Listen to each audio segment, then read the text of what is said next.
Today on Hidden Secrets Revealed live, how to disarm your far right or far left family this Thanksgiving. Let's talk about it today.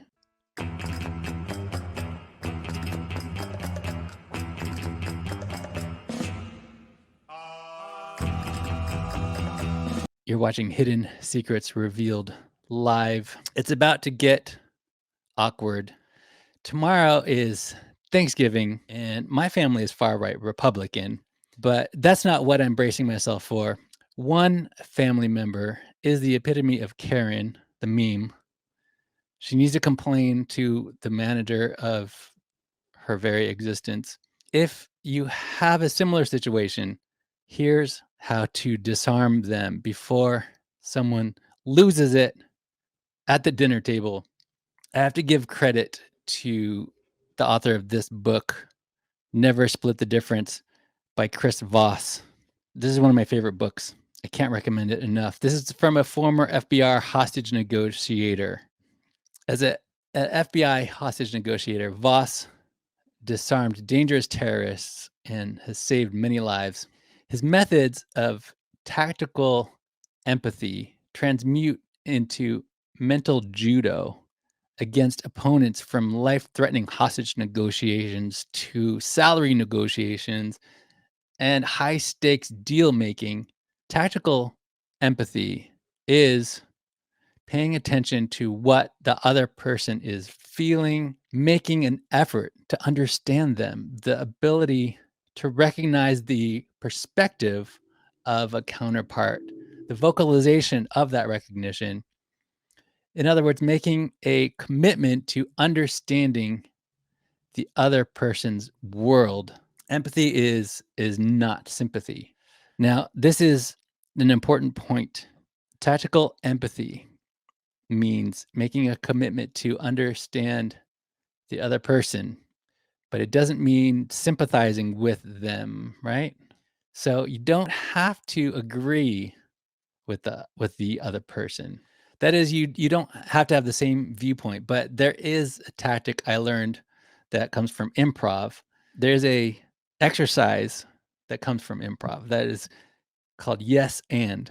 Here's how it goes. Whatever your counterpart says against you, you play with it. No matter what horrible things they say against you, answer back with a form of yes and. They can call you the worst names. You're a dirty yellow-bellied pillow fluffer. And you say, yes, and I fluff those pillows very good, don't I? That's kind of the gist of yes, and. Another variation on that tactic comes from high-ticket sales. I got this from a guy named Grant Cardone, who I used to follow. There's one thing that I learned that I took away from that I got from him is always agree, which sounds like a contradiction to what I said just earlier, that you don't have to agree. Always agree is this. It disarms a hater if you say you agree with them. They can say whatever they want and say, yep, I agree 100%. But go ahead and do it anyway. I agree with you. This is not, you're not going to like this, but go ahead and do it anyway. May or may not work with family members. You have to adapt this to your style. Here's something else. The accusation audit. Say everything first that a person could say that's negative about you, right? In the movie 8 Mile, starring Eminem, right?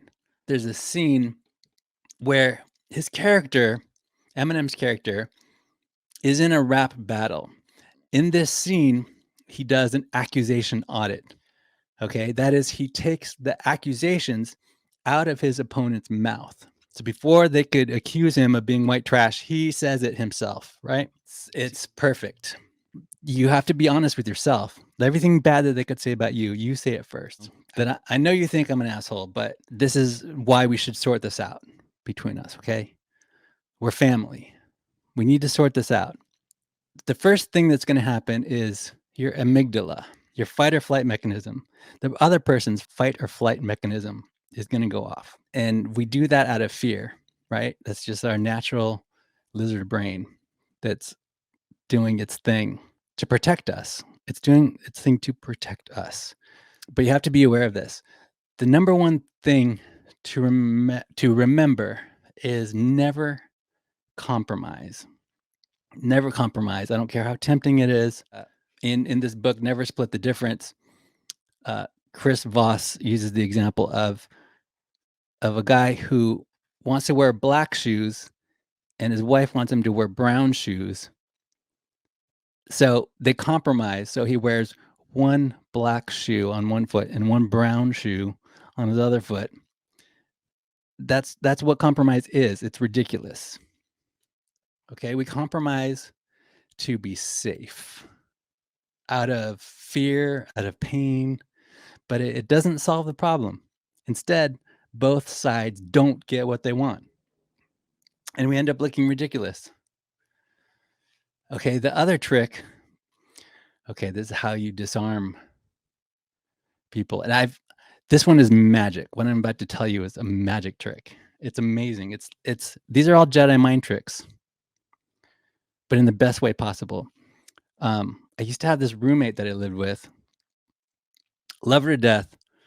But there were times when we just did not understand each other, and she just would not shut up. So to get her to shut up, I said, "You're right. You're right." When you say "you're right," that is the equivalent of saying "f you" to somebody. "F off." You're right. Because what happens when you tell someone you're right? They shut up and they go away and they're happy. And that's exactly what you want.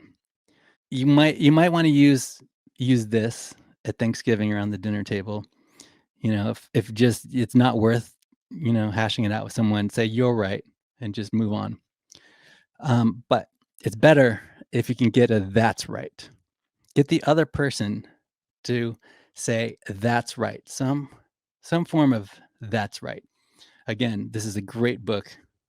Never Split the Difference. This is where I get this from Chris Voss. Get a "that's right," because here's what it means when someone says "that's right." They could also say "you've nailed it on the head," or it means you understand them, like you got it. You got it. That's right.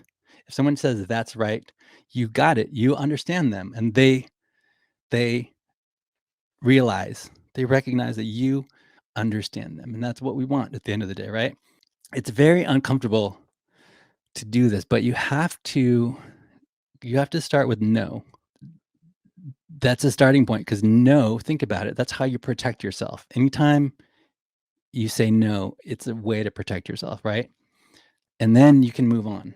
Like, you feel safe. I'm going to wrap this up in a couple minutes. But before I do, I'm going to tell you the 4-step process to disarming your either right wing or radical right or radical left, or otherwise difficult family member. Maybe you're the difficult family member. In fact, that's my opinion, is it's probably you, but not always. But you have to take responsibility for the situation. Emotions are a way of thinking. In other words, you can't separate emotions from logic. I would like to, but emotions are how we think. We're irrational people. We're irrational humans, and we make decisions based on emotion most of the time. So the trick is to label the emotions. This is called emotional anchoring. The emotions aren't the obstacles, they're the means.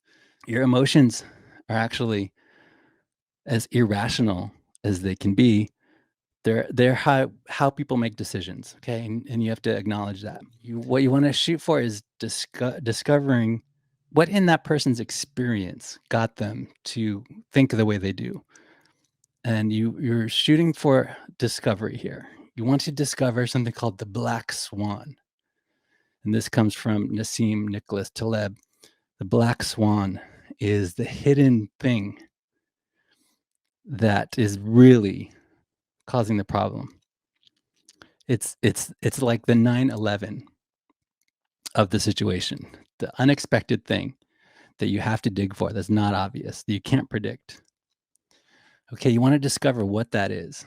And the way to do that is to use what Chris Voss in Never Split the Difference says, the late night FM DJ voice. The late night FM DJ voice. So your tonality communicates more than your words. So you use your late night FM DJ voice. It also helps to smile. Okay, here's the 4-step process. I'm just going to get to it because I have to wrap it up. First, you want to anchor the emotion by using terms like, instead of saying, I'm hearing that you feel this way, you say, it seems like, and then you label whatever comes to mind that you think they're experiencing, or it sounds like, it looks like such and such. Okay, and then the next thing is you mirror what they say. The last 3 words that they say are the most critical words that they say. The last 3 critical words you say, you mirror back to them. Is you repeat back their words in the late night FM DJ voice. And then you label whatever it is. You can even be wrong. And that's okay, because people will correct you. You say, you must feel like I've really wronged you. And they might reply, no, it's my fault. Or they might say, yes, you have. Once you label whatever it is, you just be silent and let they start talking. Okay. At the end of the day, remember, you're dealing with the person who wants to be appreciated and understood. Here's the big takeaway is you need to actually confront people and not let them get away with murder. But the way you do it comes from a place of really understanding where their perspective, where they're coming from.